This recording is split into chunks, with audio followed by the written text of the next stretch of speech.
புதுச்சேரி திருக்காஞ்சி பகுதியில் அமைந்துள்ள ஸ்ரீ சதாசிவமூர்த்தி ஆலயத்தின் மகா கும்பாபிஷேக விழா சிறப்பாக நடைபெற்றது. இதில் ஏராளமான பக்தர்கள் பங்கேற்றனர். புதுச்சேரி திருக்காஞ்சியில் உள்ள அருள்மிகு கெங்கை வராக நந்தீஸ்வரர் ஆலய வளாகத்தில் அமைந்துள்ளது ஸ்ரீ சதாசிவமூர்த்தி ஆலயம். இந்த ஆலயத்தின் மகா கும்பாபிஷேக விழா இன்று காலை நடைபெற்றது. இதனை ஒட்டி சாலையில் வைக்கப்பட்ட கலசங்களுக்கு சிறப்பு பூஜைகள் நடைபெற்றது. தொடர்ந்து இன்று காலை யாகசாலையில் இருந்து ஊர்வலமாக கலசங்கள் எடுத்து வரப்பட்டு கோபுர கலசங்கள் மீது ஊற்றி கும்பாபிஷேகம் நடைபெற்றது. இதில் பக்தர்கள் ஏராளமானோர் கலந்து கொண்டு சிவாய நமக என கோஷங்களுடன் கும்பாபிஷேக விழாவில் கலந்து கொண்டனர்.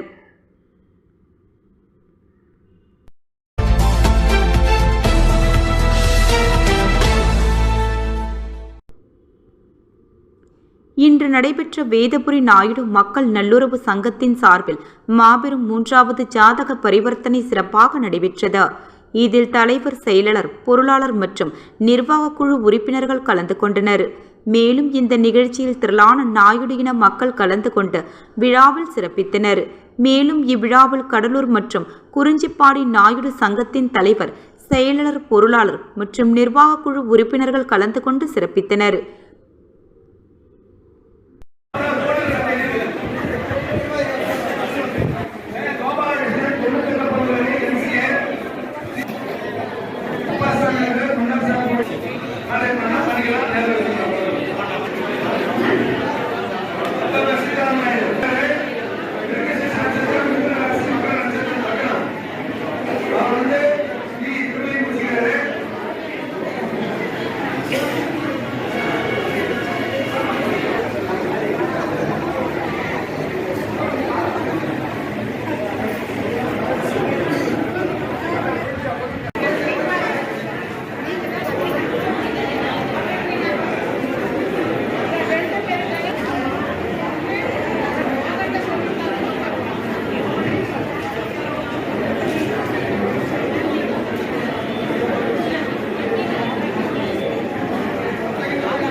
பெனவெல்ட் அமைப்பு சார்பில் ராணி மெடிக்கல் கடை வாசலில் பொதுமக்களுக்கு உணவு வழங்கப்பட்டது.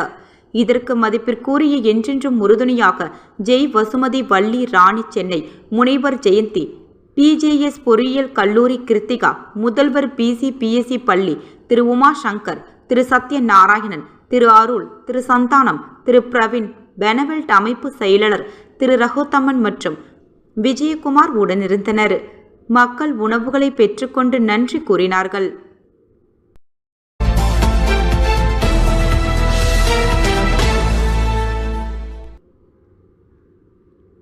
புதுச்சேரி வம்பாக்கீரப்பாளையம் முத்து மாரியம்மன் கோயில் தெருவிற்கு அருகே உள்ள வம்பாக்கீரப்பாளையம் டவுன் தெற்கு O&M பகுதியில் ரூபாய் 27 லட்சம் மதிப்பீட்டில் புதிய விநியோக மின்மாற்றி அமைக்கும் பணிக்கான பூமி பூஜை நடைபெற்றது. இந்நிகழ்வில் திமுக சார்பில் உப்பளம் தொகுதி சட்டமன்ற உறுப்பினர் அனிவால் கென்னடி அவர்கள் தலைமையில் புதுச்சேரியில் நடைபெற்றது. தொடர்ந்து 11 kV 630 kVA திறன் கொண்ட புதிய மின்மாற்றி அமைக்கும் பணியை தொடக்கி வைத்து சுவிட்ச் ஆன் செய்து மக்கள் பயன்பாட்டிற்கு அர்ப்பணித்தார். அப்பகுதியில் அடிக்கடி மின் பற்றாக்குறை, மின்வெட்டு மற்றும் மின்னழுத்த மாறுபாடு காரணமாக வீட்டு உபயோக மின்சாதனங்கள் சேதமடைந்ததாக பொதுமக்கள் புகார் தெரிவித்திருந்தனர். இதையடுத்து உடனடியாக நடவடிக்கையாக அதிக திறன் கொண்ட 11 kV 630 kVA மின்மாற்றி நிறுவப்பட்டுள்ளதாக தெரிவிக்கப்பட்டது. புதிய மின்மாற்றி அமைப்பின் மூலம் மின்னழுத்தம் சீராக வழங்கப்பட்டு மின்வெட்டு பிரச்சினைகள் குறையும் என அதிகாரிகள் தெரிவித்தனர். இந்நிகழ்வில் உதவி பொறியாளர் முதனந்தம், இளநிலை பொறியாளர் சண்முகசேகர், மாநில மீனவரணி துணை அமைப்பாளர் விநாயகமூர்த்தி, கிளை செயலர்கள் ஜெயசீலன், ராகேஷ் உள்ளிட்டோர் கலந்து கொண்டனர்.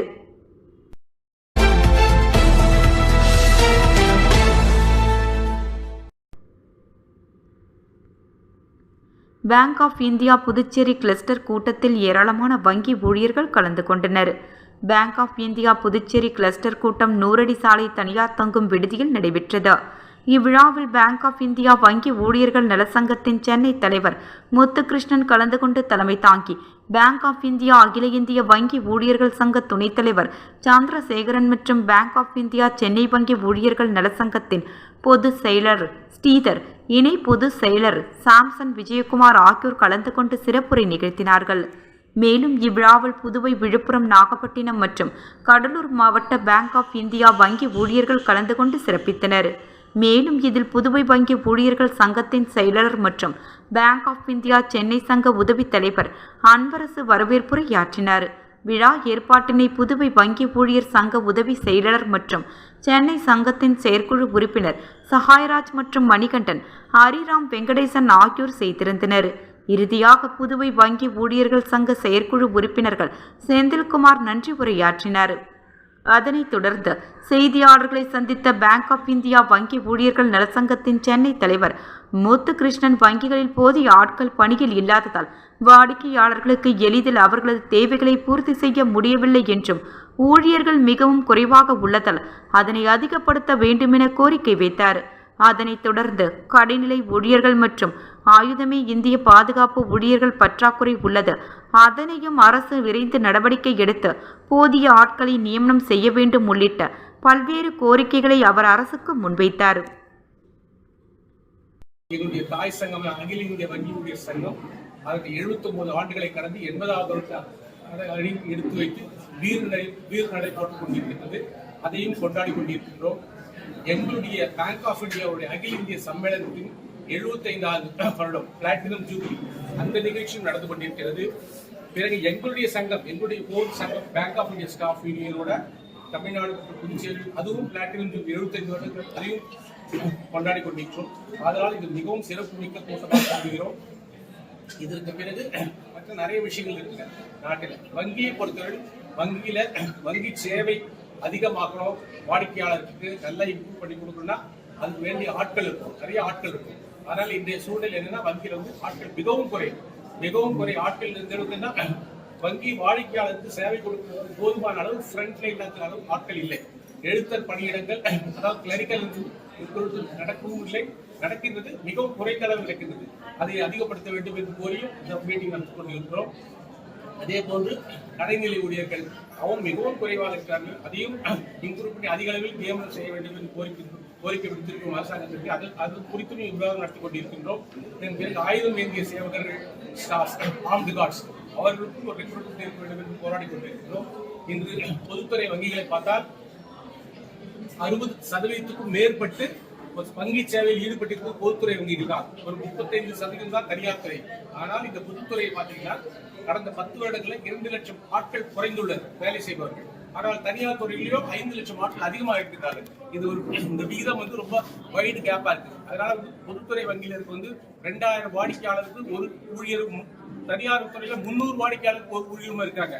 ஸோ இது ரொம்ப வைடு கேப்பா இருக்கு. ஸோ இதெல்லாம் இன்னும் வாடிக்கையாளர் சேவை மேம்படுத்தி அரசு நலத்திட்டங்கள் கரெக்டாக எல்லாரும் போய் சரியாக போய் சேர வேண்டும் என்றால் பொதுத்துறையை பலப்படுத்த வேண்டும், ஆட்களை அதிகப்படுத்த வேண்டும். அதற்கு குறித்தும் விவாதம் நடத்திருக்கிறோம். அது மட்டும் இல்லாமல் இப்பொழுது அரசாங்கம், மத்திய அரசாங்கம் 29 தொழிலாளர் சட்டங்களை 4 தொகுப்புகளாக மாற்றியுள்ளனர். அது கடந்த வருடம் 21 நவம்பரிலிருந்து அமலுக்கு வந்துள்ளது. அது முற்றிலும் உழைக்கும் வர்க்கத்துக்கு எதிரானது. அது குறித்தும் இந்த பிப்ரவரி மாதம் 12ஆம் தேதி எல்லோரும் அகில இந்திய அனைத்து தொழிற்சங்கங்களும் கலந்து போராட்டம் நடத்தியுள்ளனர். அதை குறித்தும் விவாதம் நடத்தி போகிறோம். மற்றும் ஒரு 21 கிளைகளுக்கு தோழர்கள் வந்திருக்கிறார்கள். அவருடைய பிரச்சனைகளும், வங்கியில் உள்ள பிரச்சனைகளும், விலையில் உள்ள பிரச்சனைகளும் அதுவும் கேட்டறிந்து அதுக்கு ஒரு தீர்வு காண போட்டு நடத்தப்பட்டிருக்கிறது. ஸோ இதையெல்லாம் விவாதிக்கும் அந்த நிகழ்ச்சி தான் இந்த கிளஸ்டர் கூட்டம்.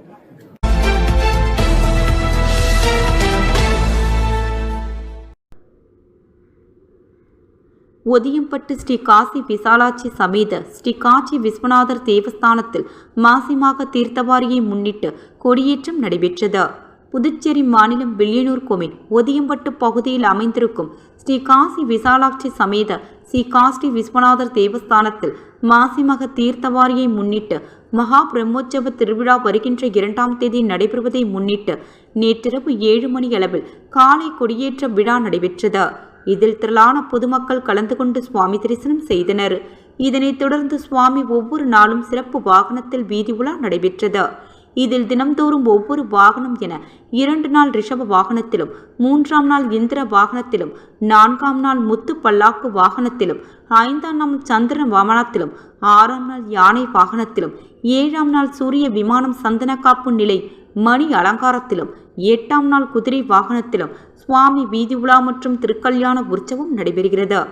9ஆம் நாள் சிறப்பு திருமஞ்சனமும், 10ஆம் நாள் முக்கிய நிகழ்வாக 10ஆம் நாள் உற்சவமாக சங்கரபரணி நதிக்கரையில் வடப்புறத்தில் சுவாமி அதிகார நம்பி காட்சியுடன் மாசிமக தீர்த்தவாய் உற்சவம் நடைபெற உள்ளது.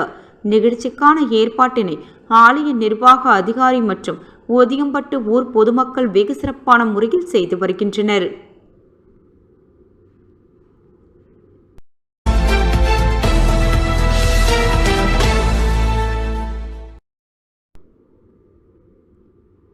சேத்தநத்தம் பகுதியில் அமைந்துள்ள அருள்மிகு ஸ்ரீ முத்து மாரியம்மன் ஆலய மகா கும்பாபிஷேக விழா முன்னாள் அமைச்சர் சாய்ஜே சரவணகுமார் எம்எல்ஏ தலைமையில் வெகு விமர்சையாக நடைபெற்றது. புதுச்சேரி மாநிலம் வில்லியனூர் கொம்யூன் சேத்தநத்தம் கிராமத்தில் திருக்கோயில் கொண்டு எழுந்தருளி இருக்கும் ஸ்ரீ விநாயகர், ஸ்ரீ முருகன், ஸ்ரீ தட்சிணாமூர்த்தி, ஸ்ரீ துர்க்கை அம்மன், ஸ்ரீ காத்தவராயன் ஆகிய பரிவாரங்களை கொண்டுள்ள அருள்மிகு ஸ்ரீ முத்து மாரியம்மன் ஆலய நூதன அஷ்டபந்தன மகா கும்பாபிஷேக விழா வெகு விமர்சையாக நடைபெற்றது.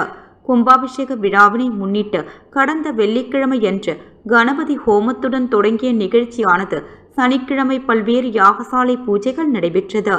இதனைத் தொடர்ந்து முக்கிய நிகழ்வாக இன்று காலை மங்கள இசை, விக்னேஸ்வர பூஜை, 2ஆம் கால யாகசாலை பூஜை ஆரம்பம் உள்ளிட்ட நிகழ்ச்சிகள் நடைபெற்றது. இதனைத் தொடர்ந்து யாத்திரதானம், கடம் புறப்பாடு நடைபெற்று விமான கோபுரம் மகா கும்பாபிஷேகம் முன்னாள் அமைச்சரும் தொகுதியின் சட்டமன்ற உறுப்பினருமான ஏ.கே. சாய்ஜே சரவணகுமார் தலைமையில் வெகு சிறப்பாக நடைபெற்றது. இதனைத் தொடர்ந்து மூலவர் ஸ்ரீ முத்து மாரியம்மன் மகா கும்பாபிஷேகமும் தீபாரதனையும் காண்பிக்கப்பட்டு பக்தர்களுக்கு பிரசாதம் வழங்கப்பட்டது.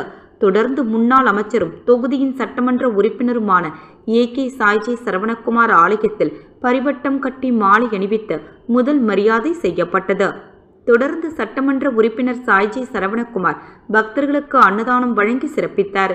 இந்நிகழ்ச்சியில் சேத்தநத்தம் கோவில் நிர்வாகிகள், திருப்பணி குழுவினர், கிராம பொதுமக்கள் மற்றும் இளைஞர்கள், ஊர் பொதுமக்கள் என திரளாக கலந்து கொண்டனர்.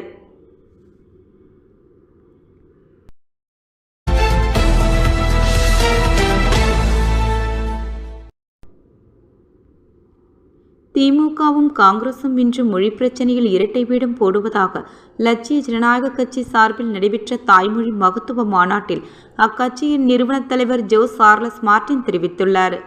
லட்சிய ஜனநாயக கட்சியின் தாய்மொழி மகத்துவ மாநாடு புதுச்சேரி நோனாங்குப்பம் பகுதியில் உள்ள தனியார் திடலில் நடைபெற்றது. நிறுவன தலைவர் ஜோ சார்லஸ் மார்டின் தலைமையில் நடைபெற்ற இம்மாநாட்டில் 20,000க்கும் மேற்பட்ட தொண்டர்கள், பொதுமக்கள் பங்கேற்றனர். மாநாட்டில் பேசிய கட்சியின் நிறுவன தலைவர் ஜோ சார்லஸ் மார்டின் ஒவ்வொருவரின் தாய்மொழியும் பெருமை கூறியது. அதை போற்றும் வகையில் எங்கள் கட்சி சார்பில் முதல் மாநாட்டை நடத்துவதாகும். எங்கள் கொள்கை தலைவர்களை இந்த மாநாட்டு மூலம் புதுச்சேரி மக்களுக்கு தெரிவிக்கின்றோம். சேர, சோழ, பாண்டியர்களும் நமது தலைவர்களும் நமது அடையாளமாக உள்ளனர். அனைத்து துறைகளிலும் நமது முன்னோர்கள் சிறப்பாக இருந்து காட்டிவிட்டு சென்றுள்ளனர். அவையாவும் நம்மை ஆண்டவர்களால் மறைக்கப்பட்டுவிட்டன. நம்மை நாமே மோசமாக நினைத்து கொள்ளும்படியாக செய்துவிட்டனர். நான் சிறு வயதில் தமிழில் பேசினால் என் பள்ளியில் இலக்காரமாக நினைப்பார்கள். அப்போது தாய்மொழி பெருமை தெரியவில்லை. திமுகவும் காங்கிரசும் இன்று மொழி பிரச்சனையில் இரட்டை வேடம் போடுகின்றனர். இலங்கையில் நடந்த இன துரோகத்தையும் நாம் மறந்துவிட முடியாது. லெமூரியா என்கின்ற குமரி கண்டத்தில் இருந்துதான் நமது முன்னோர்கள் தமிழர்களாக வளர்ந்து வந்தனர். ஒடிசா பாலு என்பவர் இதை ஆதாரத்துடன் நிரூபித்தார். கண்ணகி சிலை வடிக்க சேர மன்னன் இமயம் சென்று கல் கொண்டு வந்தான். கரிகாலன் கட்டி வைத்த கல்லணை, ராஜராஜ சோழன் கட்டிய பெரிய கோயில் போன்றவர்கள் எல்லாம் தமிழர்களின் பெருமையாக இருந்தனர். தமிழர்களின் தற்காப்பு கலைதான் கும்பு கலையாக பரிணாமம் பெற்றிருக்கின்றது.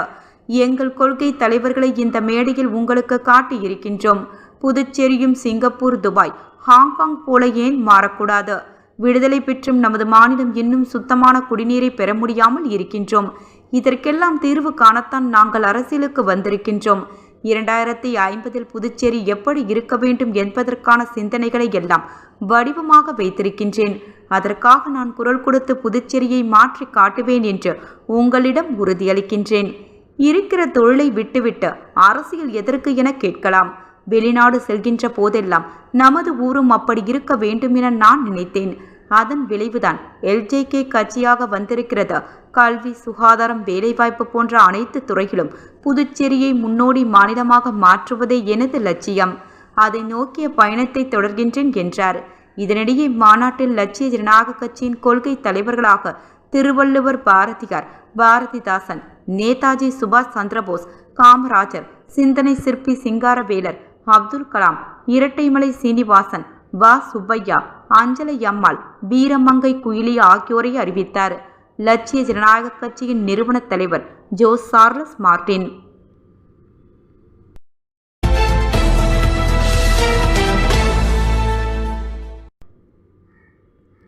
காக்காயான்தோப்பு பகுதியில் உள்ள ஸ்ரீ முத்து மாரியம்மன் ஆலய மண்டல பூஜையில் அதிமுக மாநில பொருளாளர் ரவி பாண்டுரங்கன் சுவாமி தரிசனம் செய்தார். அரியாங்குப்பம் சட்டமன்ற தொகுதிக்கு உட்பட்ட காக்கையான்தோப்பு பகுதியில் உள்ள அருள்மிகு ஸ்ரீ முத்து மாரியம்மன் ஆலயத்தில் கடந்த 1ஆம் தேதி மகா கும்பாபிஷேக விழா நிறைவு பெற்றது.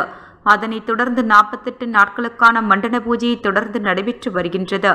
இதில் 20ஆம் நாளான நேற்று ஜீவா குடும்பத்தினர் உபியத்தில் அம்மனுக்கு பால், தயிர், இளநீர், சந்தனம், பன்னீர் உள்ளிட்ட திரவியங்களாலான சிறப்பு அபிஷேகங்கள், அலங்காரங்கள் செய்யப்பட்டு மகா தீபாராதனைகள் காண்பிக்கப்பட்டது. இதில் சிறப்பு விருந்தினராக அதிமுக மாநில பொருளாளர் ரவி பாண்டுரங்கன் கலந்து கொண்டு சுவாமி தரிசனம் செய்து வழிபட்டார். மேலும் ஆலய நிர்வாகிகள் சார்பில் ரவி பாண்டுரங்கன் மற்றும் அவரது ஆதரவாளர்களுக்கு சால்வைகள் அணிவித்து மரியாதை செய்யப்பட்டது. இந்நிகழ்ச்சியில் இளைஞர்கள், பொதுமக்கள் என ஏராளமானோர் கலந்து கொண்டனர். தொடர்ந்து இந்நிகழ்ச்சியில் கலந்து கொண்ட 500க்கும் மேற்பட்ட பக்தர்கள் அனைவருக்கும் வெண்பொங்கல் மற்றும் பரோட்டா உள்ளிட்டவைகளை பிரசாதமாக வழங்கப்பட்டது.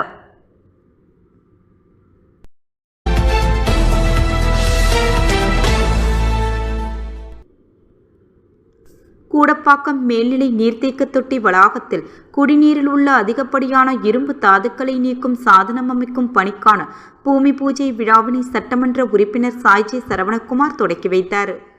புதுச்சேரி மாநிலம் மூசூடு சட்டமன்ற தொகுதிக்கு உட்பட்ட கூடப்பாக்கம் மேல்நிலை நீர்த்தேக்க தொட்டி வளாகத்தில் பொதுப்பணித்துறையின் பொது சுகாதார கோட்டம் சார்பில் குடிநீரில் உள்ள அதிகப்படியான இரும்பு தாதுக்களை நீக்கும் சாதனம் அமைக்கும் பணி ரூபாய் 30 லட்சம் மதிப்பீட்டில் பூமி பூஜை விழா நடைபெற்றது.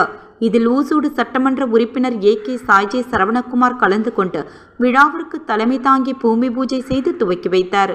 இவ்விழாவில் பொதுப்பணித்துறை தலைமை பொறியாளர் சுந்தரமூர்த்தி, பொது சுகாதார கோட்ட செயற்பொறியாளர் சுந்தரி, உதவி பொறியாளர் சுதர்சனம், இளநிலை பொறியாளர் திருவேங்கடம், வில்லியனூர் கொம்யூன் பஞ்சாயத்து ஆணையர் பிரபாகர், முக்கிய பிரமுகர்கள் மற்றும் ஊர் பொதுமக்கள் கலந்து கொண்டு விழாவினை சிறப்பித்தனர். இந்நிகழ்ச்சியில் தொகுதி ஒருங்கிணைப்பாளர் சாய்ஜே தியாகராஜன், தொகுதி தலைவர் முத்தாலு முரளி, வாட்டர் பாலு, குப்புசாமி கணபதி, முருகன் முரளி, பூபாலன், தனஞ்சயன், அமுது சிவா, கண்ணன் ஆகிய ஏராளமானோர் பங்கேற்றனர்.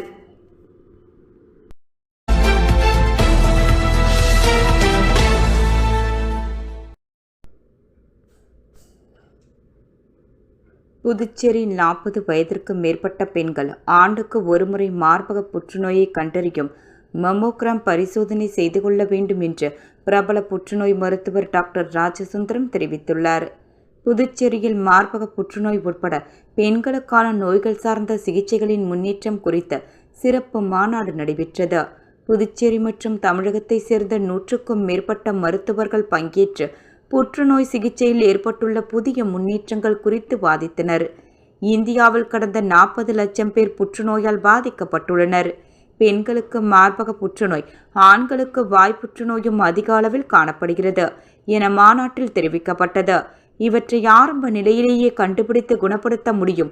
துரித உணவு மற்றும் சத்து குறைந்த கொழுப்பு நிறைந்த உணவை சாப்பிடுவதால் உடல் பருமன் ஏற்பட்டு மார்பக புற்றுநோய், மலக்குடல் புற்றுநோய் போன்றவை வருகிறது என மாநாட்டில் சிறப்புரை ஆற்றிய ஐஸ்வர்யா புற்றுநோய் மையத்தின் இயக்குனரும் பிரபல புற்றுநோய் நிபுணருமான ராஜசுந்தரம் தெரிவித்தார்.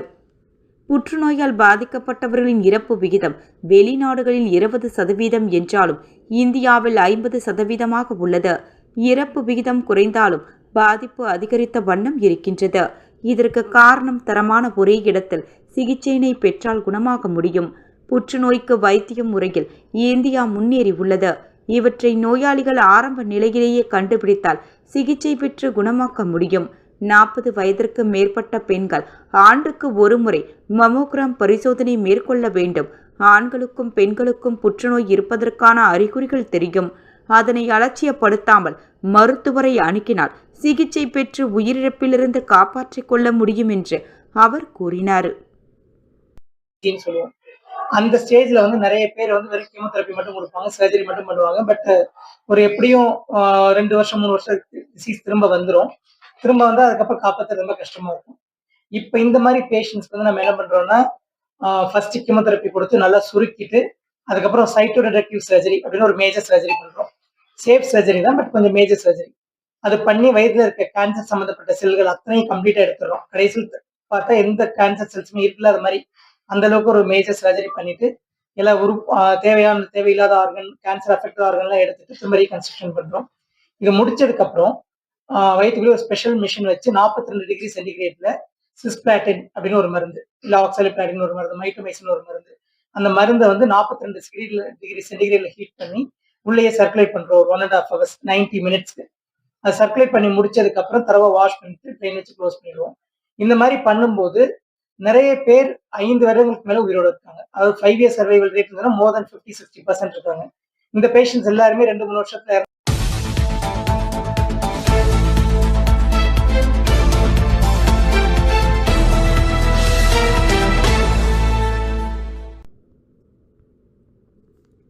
புதுச்சேரி மகளிர் காங்கிரஸ் தலைவி நிஷா அமர்ந்த இடத்தை மஞ்சள் தெளித்து சுத்தம் செய்த பாஜக பெண் நிர்வாகிகள் வீடியோ சமூக வலைதளங்களில் வைரல். புதுச்சேரி காங்கிரஸ் மற்றும் பாஜக இடையே நேற்று கடுமையான மோதல் ஏற்பட்டது. இருவரும் மாறி மாறி கற்களை கொண்டு செருப்புக்களை எரிந்தும் தாக்கிக் கொண்டனர். இதில் மகிழா காங்கிரஸ் தலைவி நிஷா பாஜகவை கண்டித்து பாஜக அலுவலகம் எதிரே சாலையில் அமர்ந்து போராட்டம் நடத்தினார். இந்த நிலையில் போராட்டம் முடிந்த பின்பு அங்கே வந்த பாஜக மகளிர் நிர்வாகிகள் அந்த இடத்தை மஞ்சள் தெளித்து சுத்தம் செய்த விவகாரம் அதிர்ச்சியை ஏற்படுத்தியுள்ளது.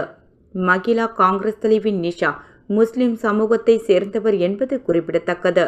தனிப்பட்ட முறையில் அவரை தரைக்குறைவாக விமர்சனம் செய்து பாஜக தொண்டர்கள் பேசிய வீடியோ தற்போது சமூக வலைதளங்களில் வைரலாகி வருகின்றது.